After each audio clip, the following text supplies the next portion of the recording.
Listen to me carefully. If you are an average student and you dream of becoming an all India ranker, let me tell you honestly, it's very much possible. Yes guys, ये बिल्कुल भी impossible नहीं है कि आप अगर एक average student हो तो आपको ऑल इंडिया रैंक नहीं आ सकती। ऐसा मैं नहीं बोल रही हूँ, काफी सारे बच्चों ने प्रूव किया है। There are so many students out there जो स्कूल में टॉपर्स नहीं रह चुके हैं, जिनके पास ज्यादा एक्स्ट्रा इंटेलिजेंट माइंड नहीं था, बट फिर भी उन्होंने अपने CS, CA, CMA एग्जामिनेशंस में ऑल इंडिया रैंक लाई है।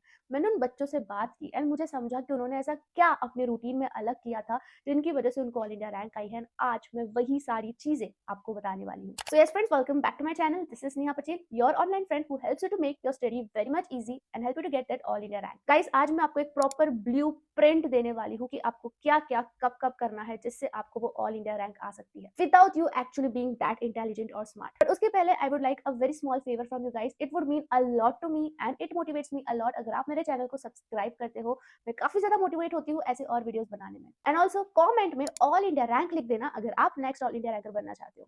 चलो इस वीडियो को शुरू करते हैं। Guys, you should know this that professional examinations like CS, CA, CME, NEET are not tough, they are more psychological. Yes guys, अगर आपने यहाँ पे ठान लिया ना कि मेरे से नहीं होगा, तो दुनिया की कोई भी ताकत आके आपको बोल दे, दुनिया का कोई भी बेस्ट प्रोफेसर आके आपको पढ़ा दे, दुनिया का कोई भी बेस्ट बुक से आप पढ़ लो, आप नहीं ही कर पाओगे।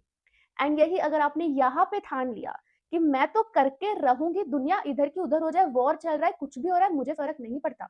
मेरे अगर बुक में लिखा हुआ है कि आज के दिन मुझे कंप्लीट करना है, मैं बुक खोलूंगी एंड मैं पढ़ूंगी। अगर ऐसा माइंडसेट आपका बन चुका है, देन दुनिया की कोई भी ताकत आपको ऑल इंडिया रैंक लाने से नहीं रोक सकती है guys. Trust me, it's never about intelligence, because मेरे काफी सारे फ्रेंड्स मुझसे काफी ज्यादा स्मार्ट थे, स्कूल में मेरे से ज्यादा मार्क्स लाते थे, but they are still giving attempts. And वही काफी सारे मेरे फ्रेंड्स ऐसे थे जो स्कूल में लिटरली सिंगल डिजिट मार्क्स लाते थे, बट आज CS बन चुके हैं, बड़े कंपनीज में काम कर रहे हैं। तो आप ही मुझे बताओ कि ये कहाँ लिखा हुआ है कि सिर्फ इंटेलिजेंट बच्चे ही ऑल इंडिया रैंकर्स बनते हैं? एक एवरेज बच्चा भी ऑल इंडिया रैंकर बन सकता है। एंड हमारा सबसे पहला ब्लूप्रिंट का स्ट्रेटेजी ही यही है कि अपना माइंडसेट डेवलप करो। यस गाइस, अंदर से एक्सेप्ट करो कि आप भी ऑल इंडिया रैंकर बन सकते हो। उसमें इंटेलिजेंस का एज सच कोई रोल नहीं है, उसमें रोल है डिसिप्लिन, कंसिस्टेंसी एंड माइंडसेट का। अपना माइंडसेट डेवलप करो, बाकी चीजें स्मूथली हो जाएगी। Now coming to the second important part, planning. Yes guys, planning एक ऐसी चीज है जहां पे एवरेज बच्चे स्टक हो जाते हैं, बिकॉज उन्हें अब नहीं पता कि आगे कैसे प्रोसीड करें। यहाँ पे मैं एक बात बता दूं, ऑल इंडिया रैंकर्स भी स्टक होते हैं, उन्हें भी एक्चुअल में नहीं पता क्या करना है, but they research because they are confident enough कि उन्हें पता है कि हाँ, हम रिसर्च करके पता लगा लेंगे। ये चीजें एवरेज बच्चों में मिसिंग होती है, कॉन्फिडेंस। एंड आपको कॉन्फिडेंट रहना है कि हाँ, आप भी रिसर्च करके चीजें पता लगा सकते हो। For example, research about a good coaching. Number one is the most important part कि आपकी कोचिंग अच्छी होनी चाहिए। आपके प्रोफेसर जो पढ़ा रहे हैं वो आपको समझ में आना चाहिए। अगर आपकी कोचिंग अच्छी है, इट्स टिक, सारी चीजें सही चल रही है।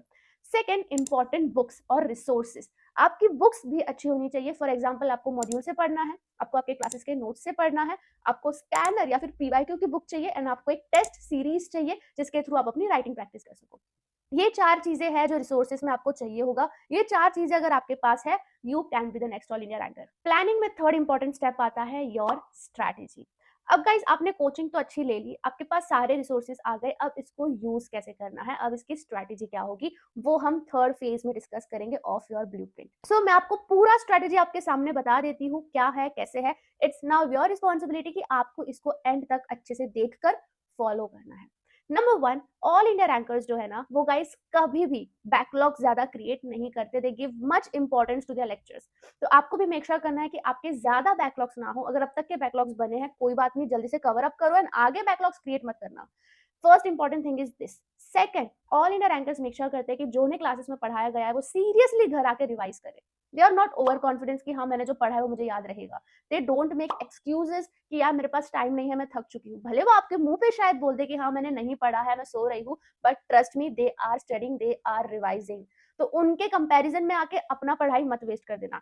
चुपचाप से क्लासेस से जाके घर आकर रिवाइज करना। जो सर ने होमवर्क दिया है वो on the spot same day solve होना चाहिए। देन आ जाता है the most important part, PYQ solving. Yes guys, ये एक ऐसा इंपॉर्टेंट स्टेप है जो अगर आप नहीं करते हो तो रैंक तो दूर की बात है, आप पास भी नहीं होगे। तो आपको PYQ सॉल्विंग मेक श्योर करना है कि with in 1-2 months of your classes, जब आपको सिलेबस थोड़ा थोड़ा समझ में आ चुका है, आप PYQ सॉल्विंग इनकॉर्पोरेट कर रहे हो, चाहे आपके आसपास के बच्चों ने ना किया हो, चाहे आपको आपके प्रोफेसर बोल रहे हो कि आपको जरूरत नहीं है, बट ट्रस्ट मी, PYQ की आपको सबसे ज्यादा जरूरत है।